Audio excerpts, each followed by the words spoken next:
Hello there, and I've got my review here for the Retron 5 game console.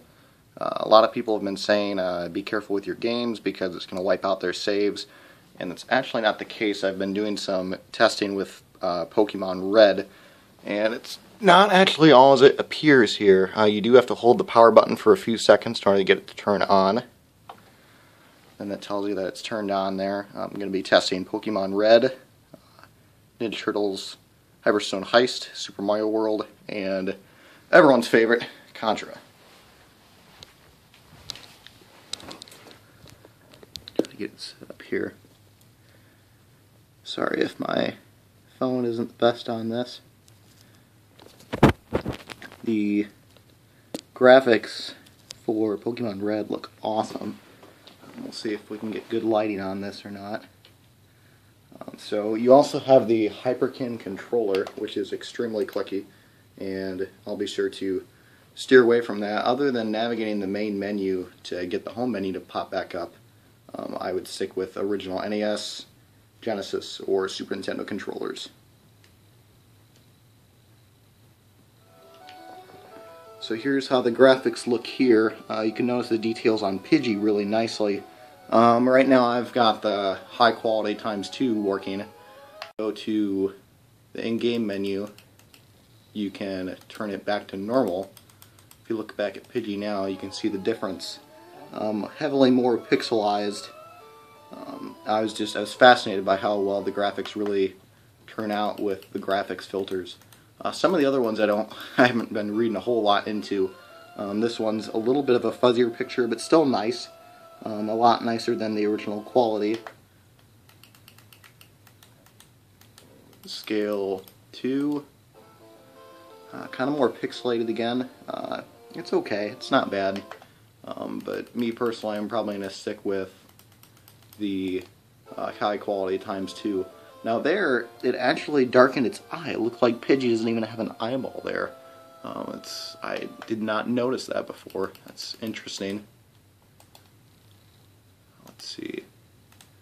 Yeah, Super Eagle. Try that one. Yeah, the graphics filters, they're all really neat, but some of these I just don't understand as well as I should. And there you can actually see his eye kind of light back up there, but not enough to really, mean a whole lot.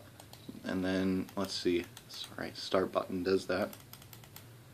And then, yeah, if you go back to the original, very heavily pixelated. Just the difference between that and the high quality is really nice. I preferably will play on that. Now, what goes on here is I can reset the game. See, it wasn't too nice with me before on this. We'll see now that I've got my NES controller. So there's the main screen. Continue, and then yeah, there's my game file, Retron. Okay, so then if I go out to the main menu, and if I take out the cartridge, now no cart's inserted. However, my save is still actually not even used. I actually have a different game save. Let's see if I can pull it up on my Game Boy here really quick.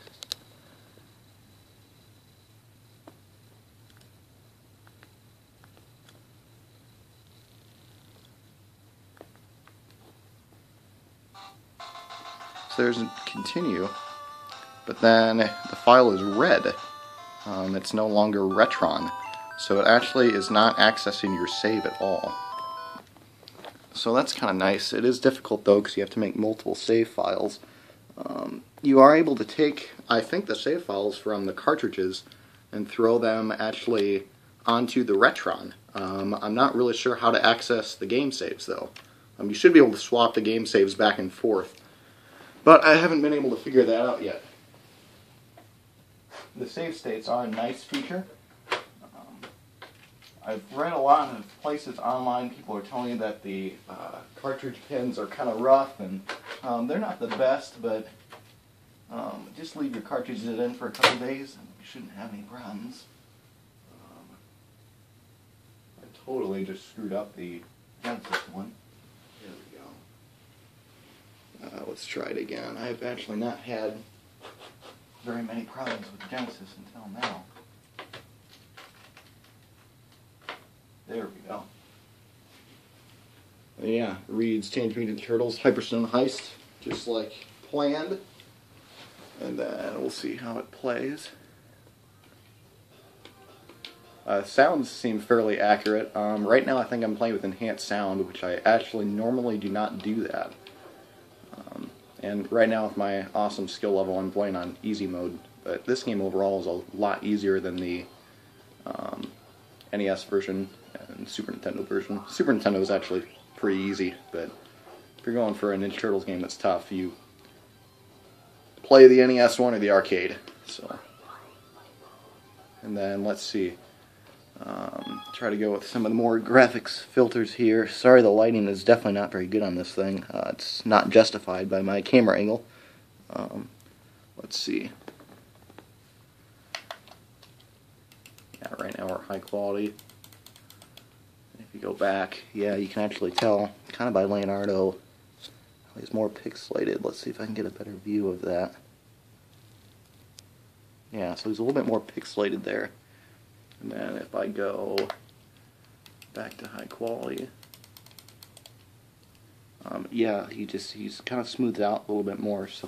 So I again, that's the quality that I'm probably going to stick with most of the time. NES games look awesome.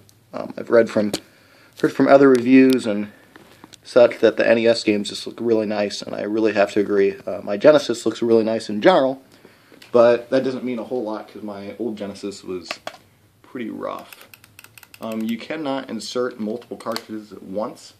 I haven't tried that yet, but I've read online and heard from other videos that you're just going to get a cartridge error, so I'd rather not do that.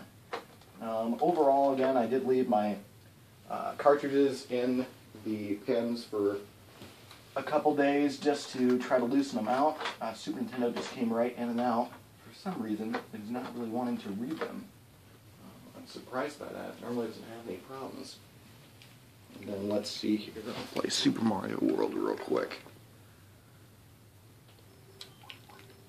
Super Mario World just looks awesome on this thing. No complaints. Sadly, my fly power is now gone. But yeah, it looks really, really nice. Colors all bright.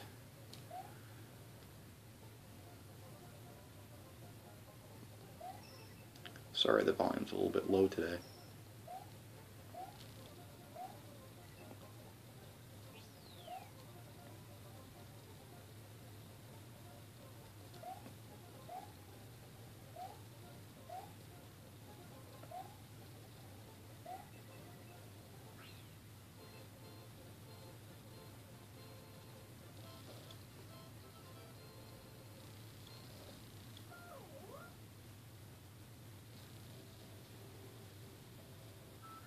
Sorry, camera keeps going out of focus. So then that's essentially what Super Mario World looks like. I just gotta get Cape Power so that anyone who actually will watch this video will realize that Cape Power is just completely awesome. Yeah, there we go, we got Cape Power. And spoiler alert, there's actually a keyhole here in this level. Oh, not if I do that. Yeah, Super Mario World, Super Nintendo games just look real nice with this graphics filter. It's real nice. And sure, I mean, you can still play original graphics if you want to do that, and I'm all about original graphics, but the nice thing with the Retron is the HDMI. I'm actually able to use it on my computer monitor here. My old FC Twin and the Super Nintendo and all the other consoles would just not really be accessible because they don't have HDMI. So lastly, we'll hit up the last game for the NES here, the Contra. Again, really the controller that they give you is okay, but extremely clicky, and that's just not. It's loud and it's obnoxious. And one of my friends even told me that he's kind of like, wow, why did they even make this? And I was pretty surprised myself with the controller. Not as nice. Retron, I will justify. Pins are extremely dirty. I'm waiting for this thing to break at any time. Failure to dump ROM. That's nice. Let's see. Come on. There. Oh, unknown cartridge. Well, let's try it. See if it works. I might not like that a whole lot.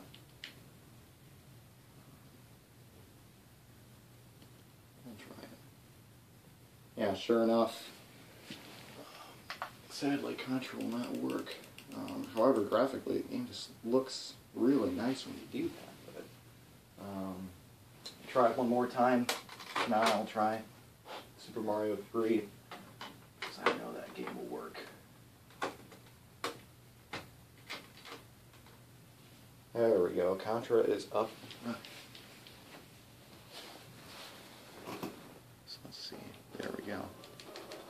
I'll reset it so you can actually get the main theme and all that jazz to it. Let's see. Reset.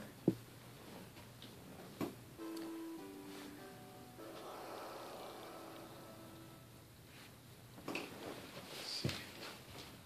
Turn off the light switch here, see if that helps the lighting at all. I should have did that from the beginning. So yeah, Contra looks great. Overall, the Retron's a nice console. I've had quite a bit of trouble just with the Super Nintendo saves, not getting them to work, and as well as Game Boy Advance. It'll actually not read some of my Game Boy cartridges. So if you're really heavy on the system to play Game Boy games, just heed warning, you're probably going to struggle with that for a while. I've tested out Wario Land, and I had no problems with Croc for Game Boy Color, but yeah, Donkey Kong Land and Wario Land would just not read for anything. So that was frustrating, but for Genesis games and NES games, most of my games can't save anyways, so that's not a huge deal. Just trying to access the saves and everything. But overall, it's nice that they have the firmware updates. That's the other thing too, is you want to make sure that you update your firmware immediately, just so that there's no problems in the future. And overall, I'd probably give the Retron, say, an 8 out of 10, just mainly with the cartridge mishaps. Going to be some pretty tight pins, so make sure that you do leave your cartridges in the system for a while. Don't insert multiple cartridges at once, and for any reason, just don't really use the original, the Retron 5 controller that they give you, other than for accessing the home menu. So other than that, that is my review of the Retron 5.